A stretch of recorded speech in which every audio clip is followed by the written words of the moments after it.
Hi, I'm John Mather, Nobel Prize laureate and senior scientist for the James Webb Space Telescope at NASA, and you're listening to The Soul of Life. When you hear the music that 23-year-old Seattle musician Alec Shaw is writing and performing, you know he's headed somewhere big. But whether he knows that yet is a different story.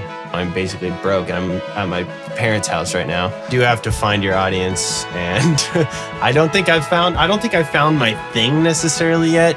Shaw had already dedicated himself to being a full-time musician and had cut 3 albums by the time the pandemic had shut down gigs and performances that were just starting to give him a following in the Northwest. I asked him how he's using this downtime when stages are dark. For me, I just figured out how to enjoy music again in a new way. So there was definitely a positive side to it. Like getting caught up in that hustle every day and what the next gig is, you don't get the time to just appreciate playing music with your friends who are the people in your band. When you hear the way Shaw's sound develops and changes through his discography, you can hear an artist experimenting to find his sound. His incredible musical talent and knack for songwriting hooks is obvious, but Shaw says he feels the pressure to write the perfect song that will open doors for his musical career. I could do this and that makes me excited, but then that's probably not going to be accepted by a general audience. But then why do I think I'm aiming for a general audience anyway? Like in the first place, it's like, and when I have followed that intuition, it's always had a better response. And I've noticed like, there's a smaller number of people that feel it, but when they do, they just get so excited about it. To my surprise, Alec just grabbed a guitar hanging on the wall and performed an unplugged version of I'll Just Let You Down, a new song from his upcoming album. But you slowly pull my heart to see. We talk about Alec's most popular songs and the inspiration for them. The feeling of falling in love or the infatuation of, that chemical, that drug, of like meeting someone who like makes you feel really good. And Alec shares about his growing as a person who's letting go of the thrill of finding happiness in new relationships. I love this person enough that I'm willing to sacrifice. Around the age 23, 24, she's 24, like you kind of even out your brains, I think. Shaw has been in a relationship with Zan Fiscum, his bandmate and singer-songwriter who found herself recently working with John Legend on the television series The Voice.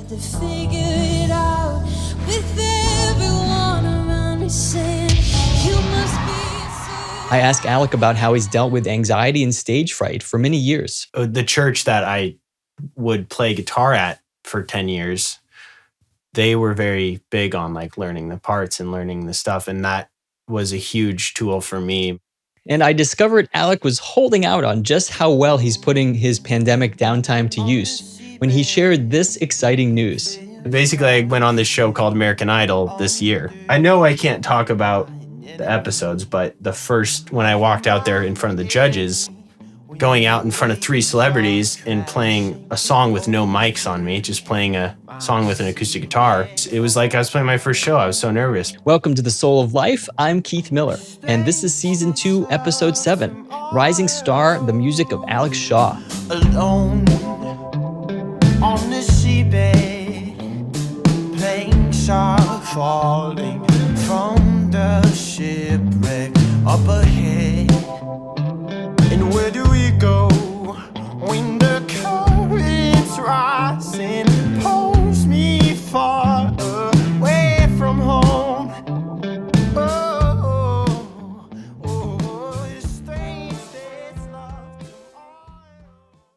I'm Keith Miller, and my podcast, The Soul of Life, is here to help you remember who you really are. I'll bring together people who have gotten off their treadmills. I'll have conversations with athletes, musicians, doctors, scientists, healers, and entrepreneurs to discuss the fascinating edges of our knowledge in neurobiology, psychology, and physics. This is The Soul of Life. Please take the time now to subscribe to The Soul of Life wherever you're listening. Give it a thumbs up or write a positive review. That's the best way to make sure you don't miss out on these amazing episodes planned for Season 2. Alec Shaw grew up in a musical home and began songwriting at a very young age. In the fourth grade, he started playing both guitar and piano, using them to craft hundreds of short songs. From there, he honed his skills playing in church and in bands with friends, all while dreaming someday of performing big grand shows. Thinking Place is Shaw's 2017 album, a soulful indie pop sound filled with warm brass and playful vocal techniques, with soaring melodies that evoke traditional Appalachian folk songs with a driving rhythm. Shaw's newest single, Nobody But You, is being released this month. Alec Shaw, welcome to The Soul of Life. How are you? I'm good. How are you? Thanks for having me. Yeah, I'm good. Thank you. It's exciting to speak with you. I was lucky to get to know you recently after I spoke with a guy named Gary Mula on a recent episode. He's a Seattle recording producer. And I think one thing led to another. I was just exploring music from his website, the people he records with, and found some new music. And you were on this page. And I was really blown away by your sound and your range in your songwriting, and also just kind of the depth of your songs, the meaningful kind of reflectivity, I guess, or reflectiveness of your songwriting, and was really taken in. So I'm really excited to speak with you about kind of your journey, who you are, and kind of where you're going. I feel lucky to speak with you today. So. I feel lucky to speak with you. I don't get to speak to many people right now. Yeah. How is that going for you? I mean, this has got to be rough on performers. Oh, definitely. I mean, it's kind of the same story for everyone, unless you've already established a big enough following that you can support yourself on,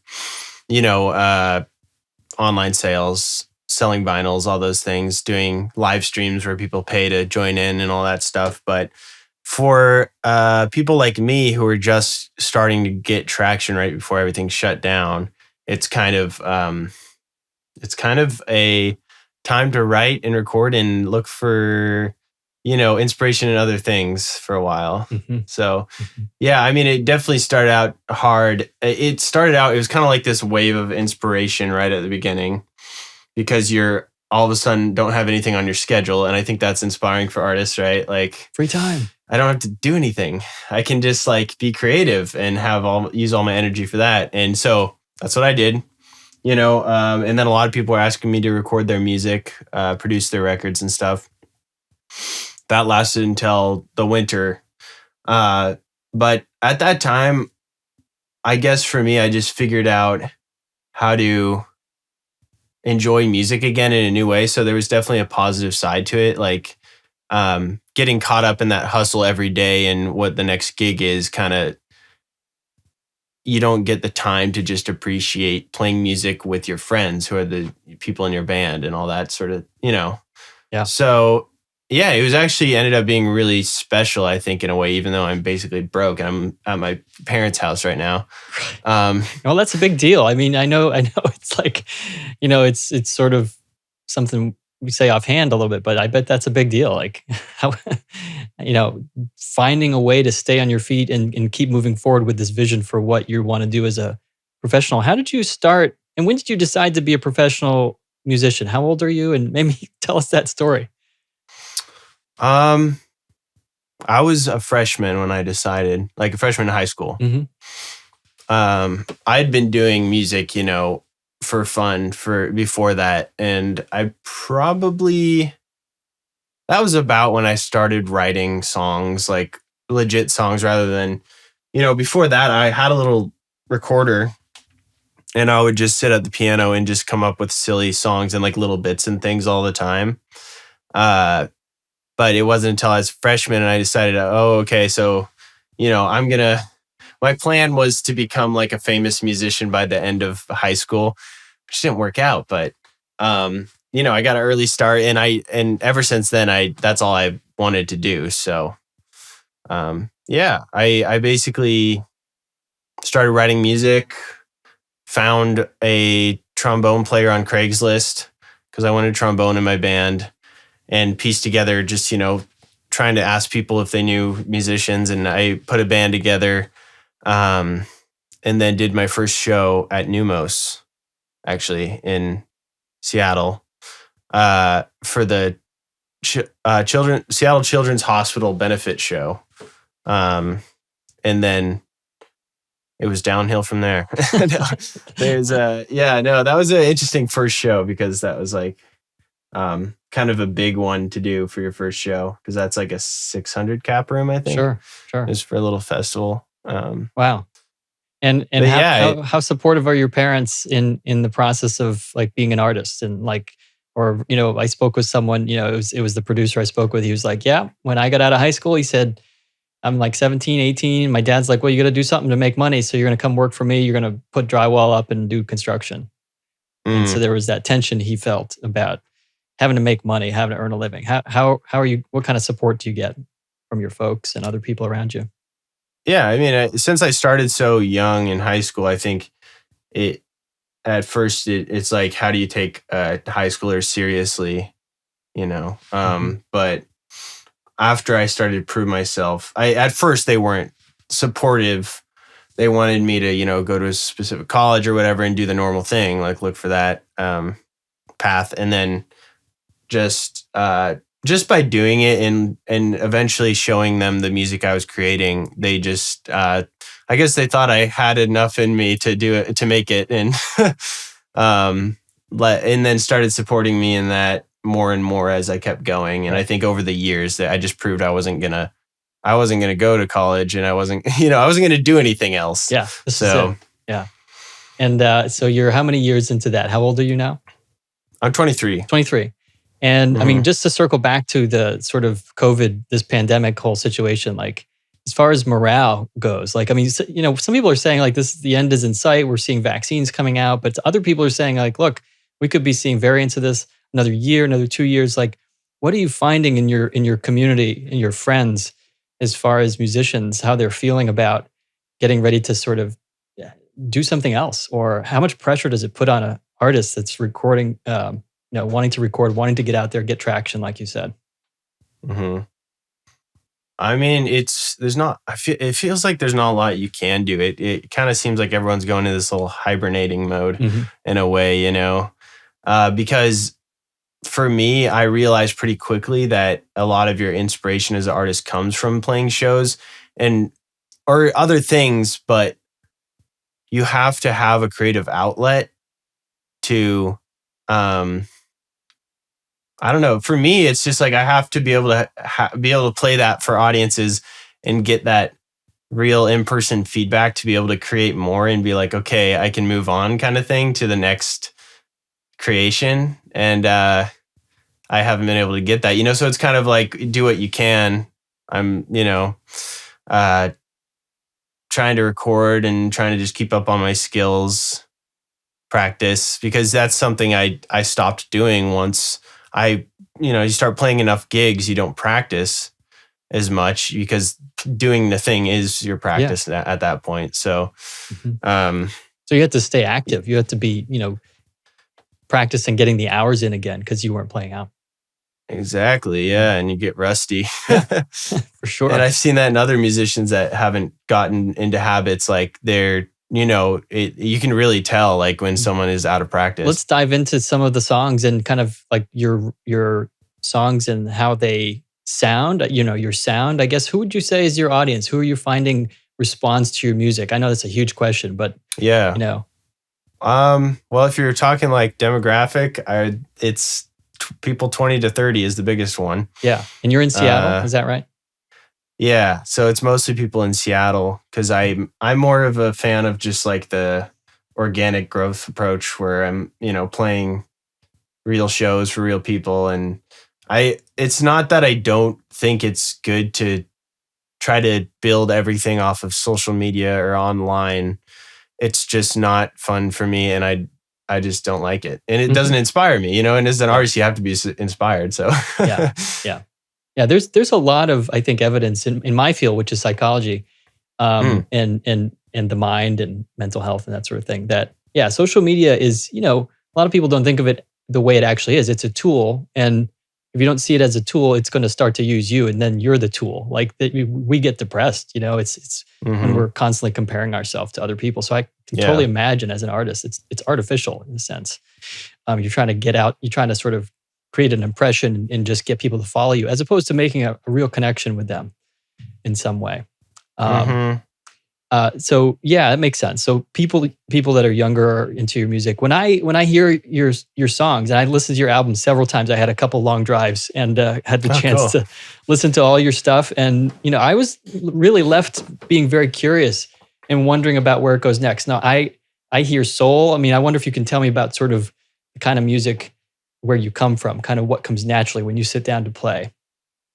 Or whatever you stand to play, whenever you're doing. Like, what comes naturally? Soul, I hear, you mentioned sort of pop in your description, but I hear a bunch of things. I hear blues, I hear gospel. Mm-hmm.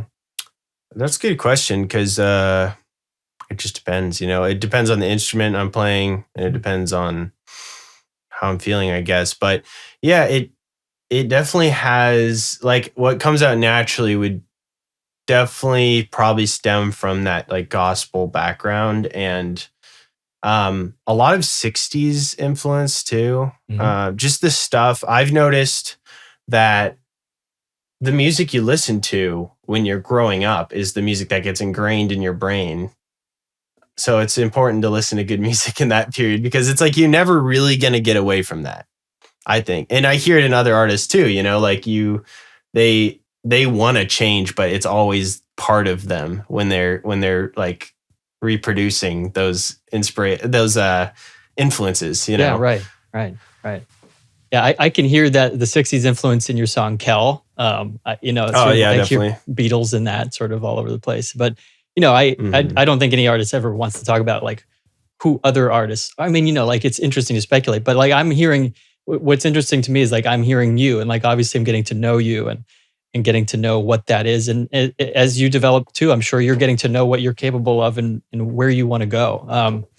I grew up in a church, kind of in church singing. That's where I learned to sing, right? And that's where, and I didn't play a guitar at the time, but that's sort of where I got the inspiration to sort of follow music. And so yeah, I wonder like kind of where you're going in your songwriting as far as that goes. I know in the gospel music world, there can be this sort of divide and a polarization over like what they would consider clean music. In my, I've got young kids who are 50, early teenagers, and a few years ago we went to an Andy Grammer concert, and I really, as a parent, I really appreciated him because he was delivering a message of kind of, it was clear that who he was someone that was hopeful and optimistic. It's not that he was, it's not that he's like, I don't think concealing some darker side. It's just that he wants to lift people up, and that was clear in his sort of concert and his presentation. I wonder, do you hear feedback from people about, you should push your edge a little bit more, get a little more risque, or I don't know, sensual or something, or do you know what I mean about that polarity? Sometimes in the church world or in church music, there's definitely that pull between. Yeah, kind of an unspoken thing, but yeah. I definitely used to see that more than I do now. I think there's no rules anymore. If there's a time to just do whatever you want, it's definitely now. Like individuality is at an all-time high. It's hard to get any message out there. There's so much noise. There's so much content. I guess people say we live in the information age because everyone's producing something. I guess my thought on that is you just have to find, which I don't think I've found, but you have to find a niche kind of thing because it is so oversaturated with different music, and people are so wild and edgy and over the top that you're not gonna necessarily cut through by doing that as much as you would have before. So you do have to find your audience, and I don't think I've found my thing necessarily yet. I think my new project and the song that will be released with this podcast, Nobody But You, that project in general, not necessarily that song, I think I've focused in a lot on my sound. So that's exciting. Yeah, it sounds like there's a lot at your fingertips. Like it sounds like you can go in a lot of different directions musically, comfortably. And yeah, that's true. And it makes it so hard because you can't pick one. Right. Well, it's interesting. I had some experience just as far as writing and publishing and books and what all the publishers on the business side, because I want to talk to you about the business side of music or what your impressions have been and what it's been like, trying to succeed in that world. But like in book publishing, you get a lot of advice from people about really niching down and narrowing down and really being this and making it crystal clear who your audience is. And then by the time you write that book or you write that song, it's like a cookie cutter, or it's something that wasn't really necessarily moving you. Because at least for me, what moves me is something that's a little harder to describe, a little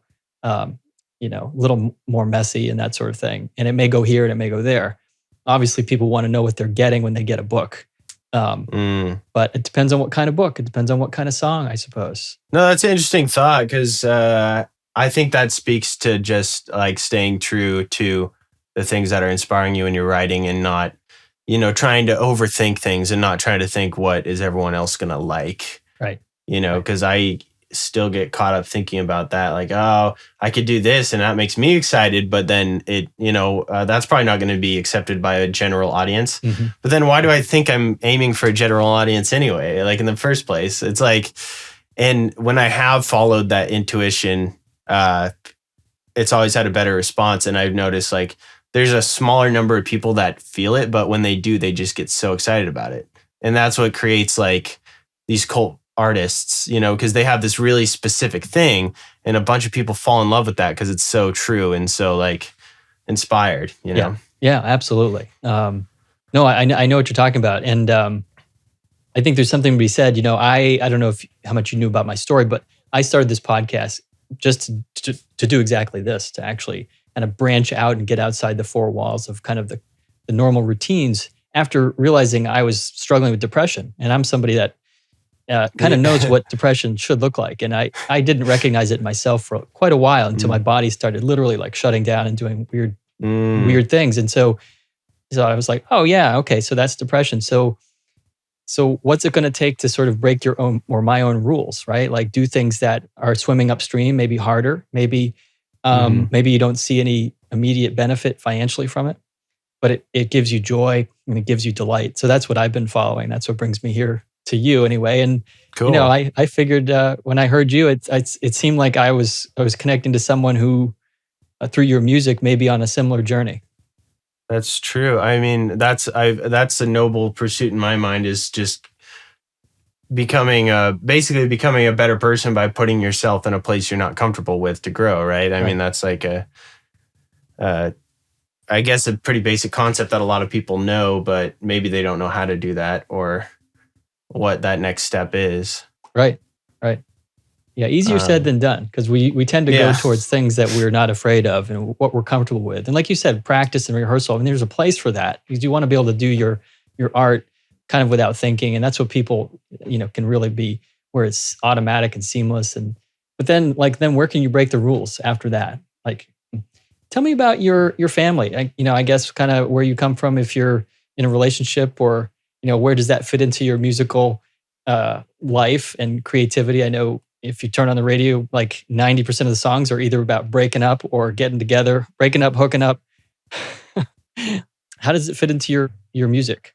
That's a good question, because I feel like I've had to, in a way, shift after being in a more committed relationship like I am now.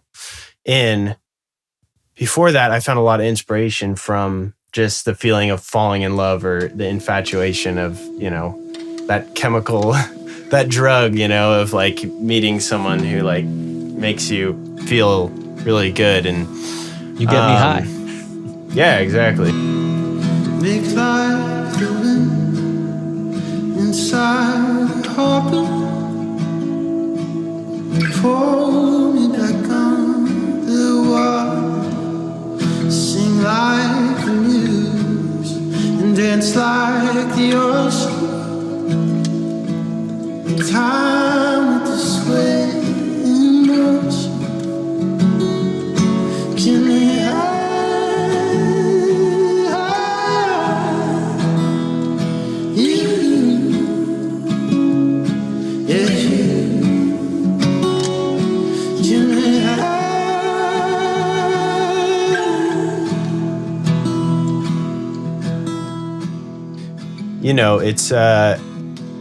it's kind of an addiction in a way.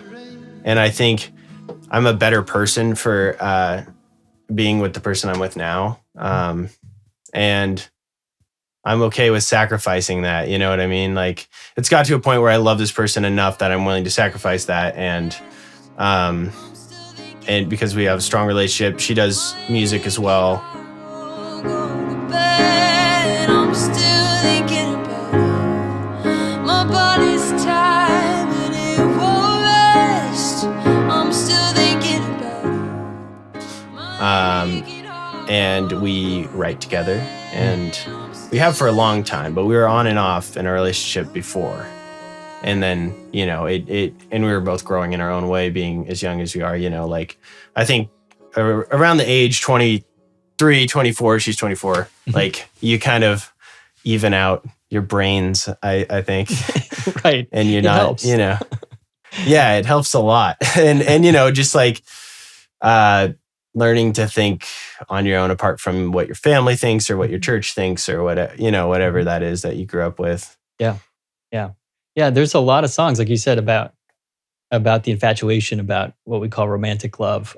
Maybe fewer songs about the struggles. I mean, unless you're listening to country music, then it's, I suppose, a lot about the heartbreaks and the betrayals and the cheating and lying and all that stuff. But Yeah. no, there's a guy named David Wilcox. I don't know if you know any of his music, but he's an interesting musician. He's been around a long time. And he's someone that he's got a couple songs about marriage. You just don't hear them on the radio, of course. You know, these are deep cuts, but you know, songs about commitment, songs about, like, I think it's called Start With the Ending. It's like sort of start with the ending. There's no pretending, you know, get it out of the way, you know, because the truth is that, you know, at a certain point, we're not going to like each other. So let's just start with that. Yeah, totally. And then work backwards to, like, what do we want to make this work into? But, you know, maybe it's harder to be poetic about that stuff. It is harder to be poetic about that stuff. And like, at least for me, you know, and because it's not a feeling that I like pretty music and it doesn't inspire pretty music. So, you know, I lean towards the philosophical side, I think, sometimes when I'm not feeling those feelings. Do you have a favorite song? And since you're in such an amazing setup there in your studio, I wonder, you know, if you wanted to get some sound going. Yeah, I think on the new album, my favorite song to play is this one called "I'll Just Let You Down," and you might have seen it if you saw like went around my YouTube. It's one I wrote last year, but it's kind of just one of those songs that comes out as you're playing it. You know what I mean? Like, and you write very in an authentic way. You're not thinking about it. You're just kind of feeling like, you know, I was thinking, I'll just let this person down, and I sang it. Like I thought it in a melody, and I was like, oh, and then I just kept, and I went downstairs and finished the song and in 20 minutes. And that's like something I'm proud of, because that is, that's like a skill you have to work up to, being able to put yourself in a creative space where songs can spill out like that without getting in the way because of maybe it's like a technical playing ability, or maybe it's like insecurity or whatever it is, you know? So that's a skill, is like managing your emotions while recording, managing your thoughts and stuff. So yeah, that's why I'm proud of it. And I think a lot of people connect with it, and because it was such a pure kind of expression. Yeah. But yeah, I can play that for you because that's already out if you want me to. Yeah, for sure. Yeah. Not that I'm warmed up or anything. No, sorry, I know.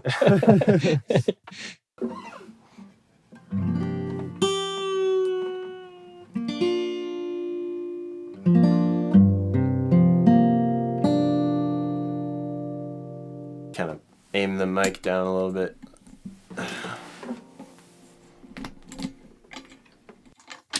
Do you record everything yourself, or do you go into a studio and pay money?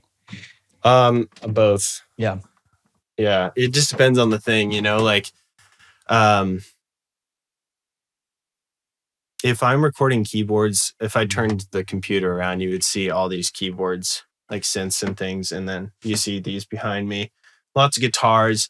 I can do a lot of vocals too from home because I have a nice vocal mic, and at least if the song isn't something that needs room mics on those particular instruments, then I like to just do as much as I can from home because I have all the time and I don't have to be paying for studio time. Do it in your pajamas or, while you're eating lunch. Yeah. Unfortunately, the style of recording I like the most is expensive because I love a very a mixture of very textural sounds with very organic room driven sounds that feel like you could be standing in front of it or whatever. And I'm getting more and more into that. So it's just going to be more expensive as I go. Bigger and bigger. So yeah, both things. And sometimes I record for my music. I let a producer take over. Andy Park. I don't know if you read about him, but he's a producer here in Seattle. That's really great. And he usually records my music. And then when I'm working with other folks, I'll be producing them in a studio or, like I said, vocals and keyboards at my house. So yeah. Piece it together. Cool. Yeah. So this one's I'll Just Let You Down.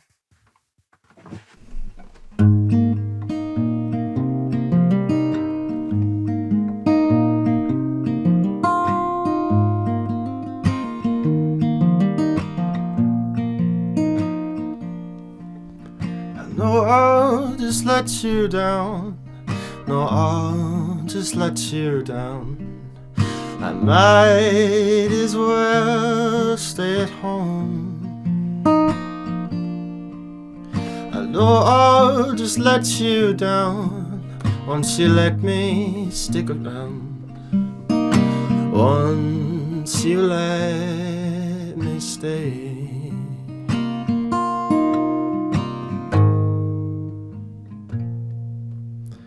Hiding in her eyes, the centerfold of life, holding her tears like rain.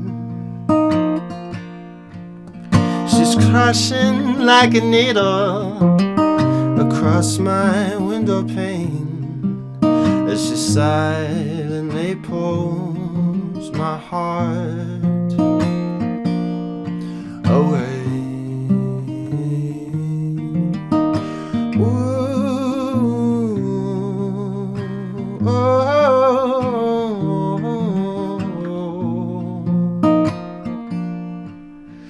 No, I'll just let you down. No, I'll just let you down.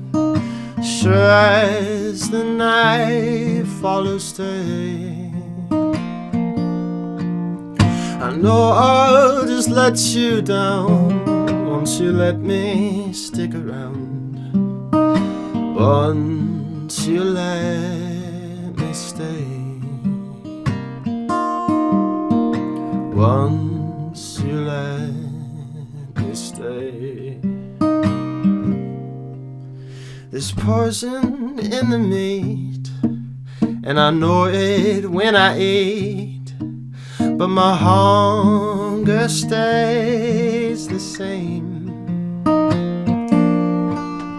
I'm cursed and I am beached, and you are rescued out of reach. But you slowly pull my heart to see. Ooh,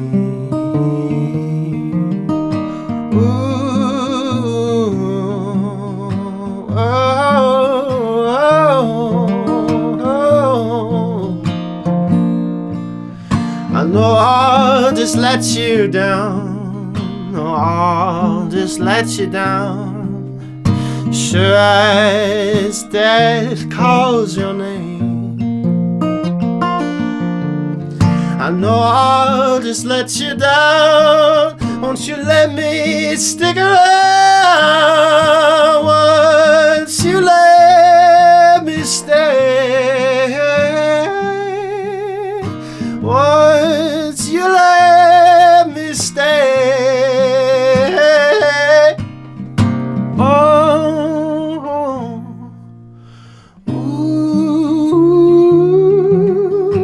Ooh.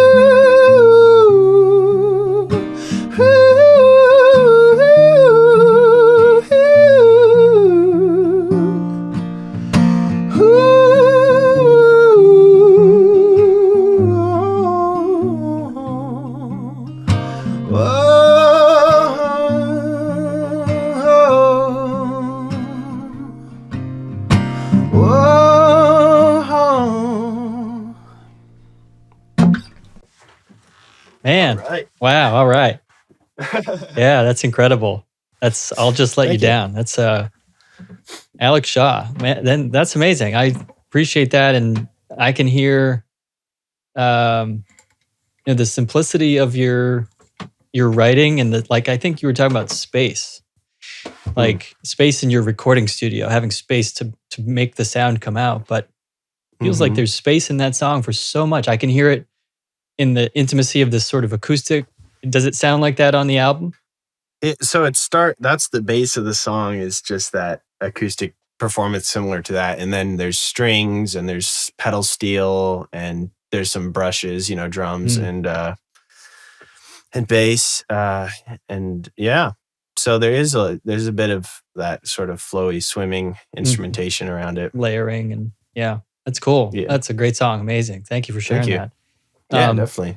Fool's Gold is one of my favorites, and it's one that you've produced a video for, which I'll encourage people to see and go check out. Tell me about that song. Tell me about Fool's Gold.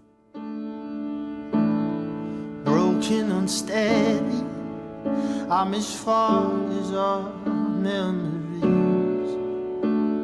as far as I can be. I started it and finished it in a time period when I just decided, actually it kind of goes along with the theme we were talking about earlier, but like shedding off those the expectations and kind of like the ideas and beliefs that you grow up getting placed on you, and guilt as well for maybe questioning those ideas.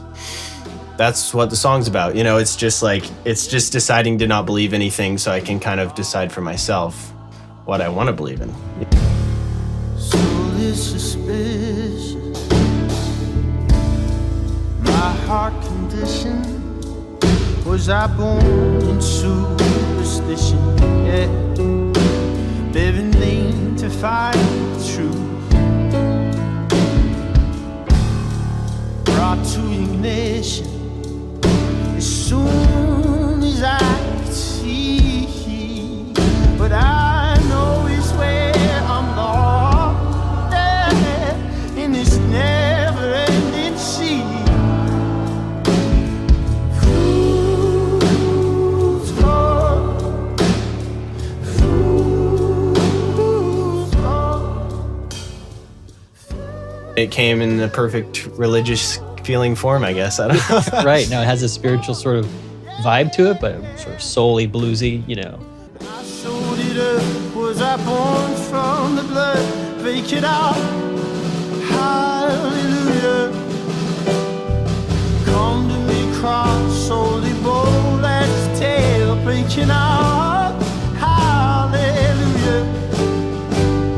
But hold my bed and the thoughts through my head, hearts to place, hallelujah. Come to me, cross, and I'll fight with my head on the rail, hallelujah, hallelujah.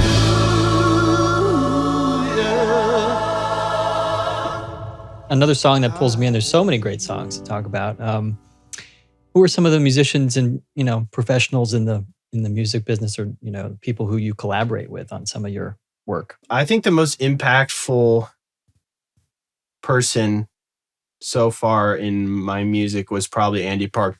I just learned so much. The first record I did with him, I felt like I gained twice as much knowledge as I had before about creating music, and especially the recording side, but even on just the creative process and all of that. I think because he just has so much experience and has worked on so many good records, and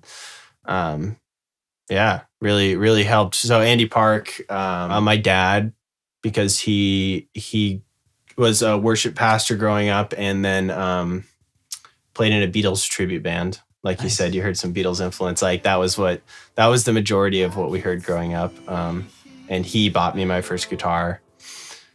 Alone in My Bed has, I think, a fascinating production style. I'm in deep with the world.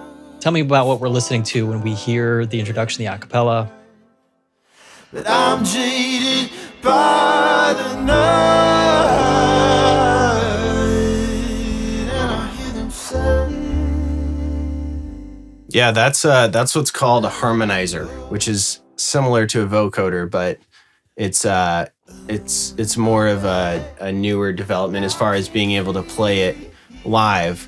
So I actually wrote the song on that, playing the harmonies on the keyboard and then just singing, and that's how I wrote the song. And that was after I'd recorded my album. You can set an auto tune to a single pitch, the key that you want to play in, and then you're using that as the oscillator for the rack unit to split those into harmonies based on the keyboard that is going MIDI into the harmonizer. So I set a couple more hard pitch tuning plugins to play the first and the fifth. So it gives it this kind of pedal note, which is very Celtic. Yeah, it is a really cool sound. Please take the time now to subscribe to The Soul of Life wherever you're listening.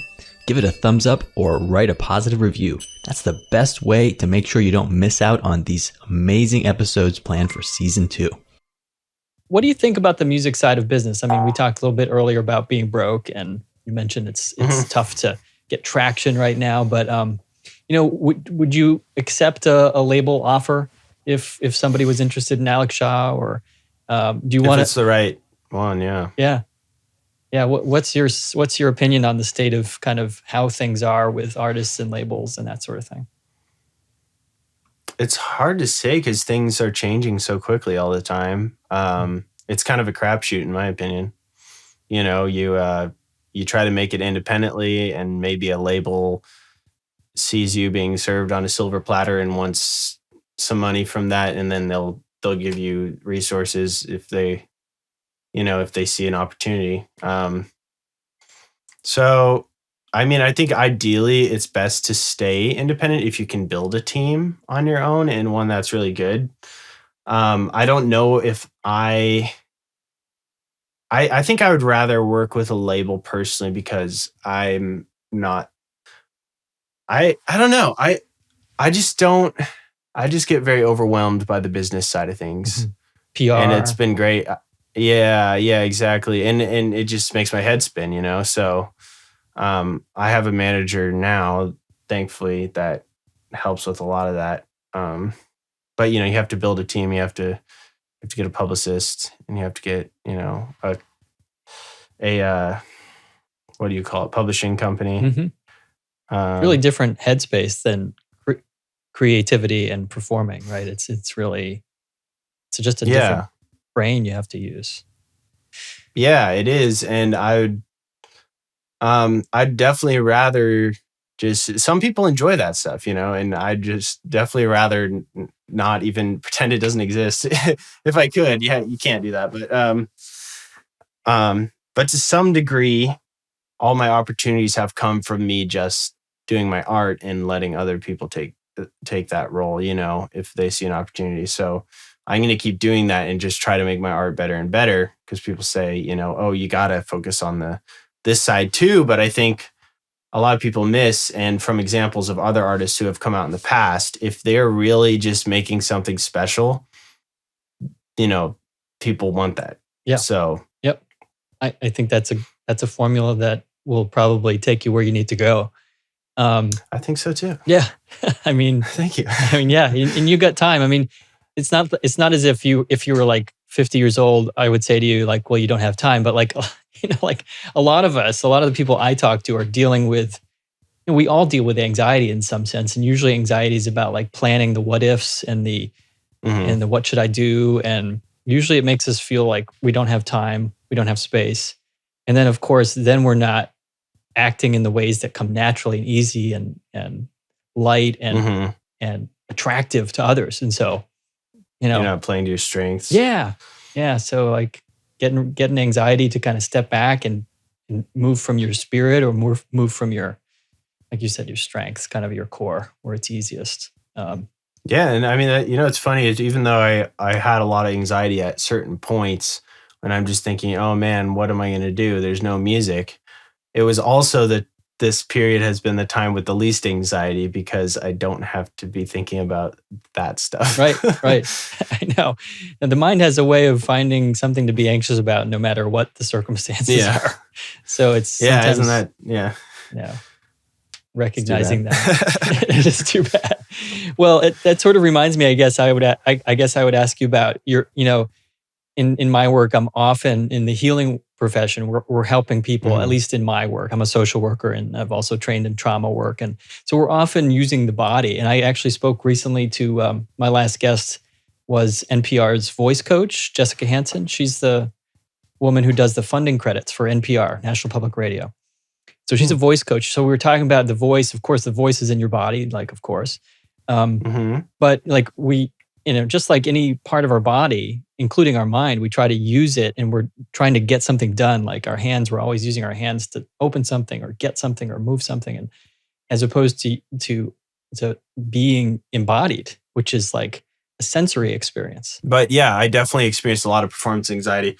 When I first started performing like shows, I was so stage fright. I was just like, petrified almost, and would say really awkward things just trying to like say something. Just like it just wouldn't come out right. It was so bad, stiff feeling. And we did some decent performances at that time, but like not, the potential wasn't reached because of that. And it took so many shows and so long, and I wasn't starting to get over that stage fright until basically the last year.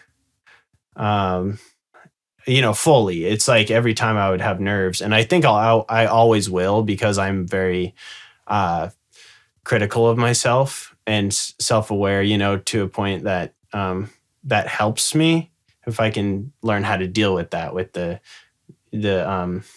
the performance anxiety. But it was really interesting because after not doing performances for a while since March, I think I can talk about this. I don't know. But basically I went on this show called American Idol this year. And I know I can't talk about the episodes, but when I walked out there in front of the judges, it felt like it was my first show again, because I'm used to going out on a stage and playing for an audience and having lights on your face, and it's like this specific environment that I learned to create a familiarity with, and it wasn't necessarily just talking in front of people. It was like this environment. So going out in front of 3 celebrities and playing a song with no mics on me, just playing a song with an acoustic guitar, is very different. And it was like I was playing my first show. I was so nervous, but yeah, that's all I can say is I did that. I can imagine. Good for you, man. Oh, that's exciting. That's exciting. And I imagine, playing, when we leave where we are, like when, if I'm sitting here with you thinking about what you need me to say or what I imagine you're thinking, then my body and my brain is doing so much more work than it has to, because it's doing what I have to do to focus on me, and all this imagination that's like, I can never quite control what you're thinking. And so it's like a dog chasing its tail. And that's where we get spun out into these anxiety and kind of losing our focus. So it's I guess calming ourselves down is a selfish act in a sense. You have to really pay full attention to yourself and get where you need to go, and trust that you are where you need to be. Whatever's happening is happening for a reason. Yeah, you can't control it. You can't try to control it. Can't control it. So, perfectionism is one of the themes I talk to other artists about, because obviously we want to craft and you want to create something that is yours, and you're shaping it. And the creative process is all about making and forming something. But then, like if that doesn't shut off, then you don't fall asleep. You don't have fun. You can't let go of something and let it crash and let it break and then see what you want to do next. Like then it's not as interesting. So I was going to ask you about, what do you do for fun? What do you do to blow off steam and get away from the studio and get away from, do you ever like not want to touch another key on the keyboard?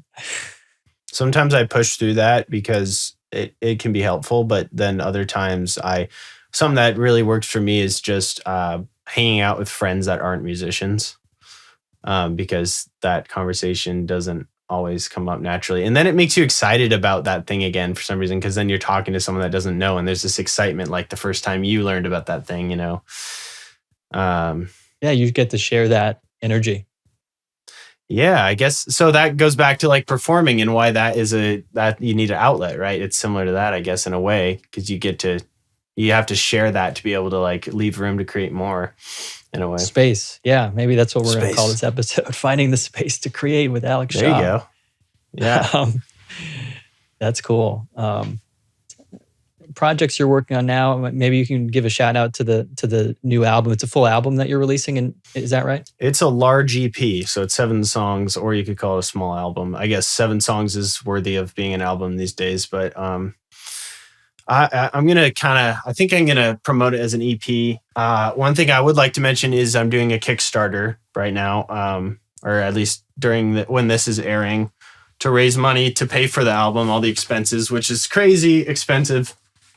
You know, you got the studio time, the producer, the mastering and mixing, and then the musicians, merchandise afterwards. And for a Kickstarter, you need to buy that and give it to the people that are helping you, the backers. So yeah, it'd be, you know, if anyone wants to support, you know, local musicians, people that are doing it independently, especially right now that we're not having gigs, check out my Kickstarter on Kickstarter.com. Yeah, well, I will absolutely support you on Kickstarter. I am excited to meet you, Alex. Excited to hear like your music, where you've come from, getting to know who you've been, but also excited about where you're going. You're going somewhere, and I'm excited to be a part of that as a listener, as a fan, and hope a lot of people check out your album. Your 2 albums are Thinking Place and Uh-Oh and the OLs, and your new one is called what's it called? Quantity. I think it's gonna be called Quantity. Quantity. Okay, so it's still a question mark. Are you still? Yeah, it kind of deciding? Is. I mean, all I have is a single right now, so got it. Nobody But You is the single. So yeah, and I think it's gonna be called Quantity. I'm pretty positive about that. I like it. Let's do it. Let's call it Quantity. Okay, let's do it. Yeah. Stay healthy, and hope you and your family are good through the rest of this, and take care. You too. Thanks so much for having me. Won't you come set my heart on fire? Just tell me yes, you already said it best, like a little child. Did you finally find what you're looking for? I finally found what I'm looking for. Nobody but you gets on. Thanks for listening to The Soul of Life. This is Keith Miller. Hey, please subscribe to the Soul of Life YouTube channel and like the Soul of Life Facebook page so that you'll get updates about the next great episodes. But if something feeds your soul, touches your soul, or finds your soul, wouldn't you want to share that with others? Whoa, I mean, that's an idea. You can share the Soul of Life with someone. Let your light shine bright and share this thing. Come on now. I'll see you next Friday with another new episode. Think I found all the best. I found all the best of what this world has to offer. Did you finally find what your memories mean? Did it give you some time to blow off all your steam? Nobody but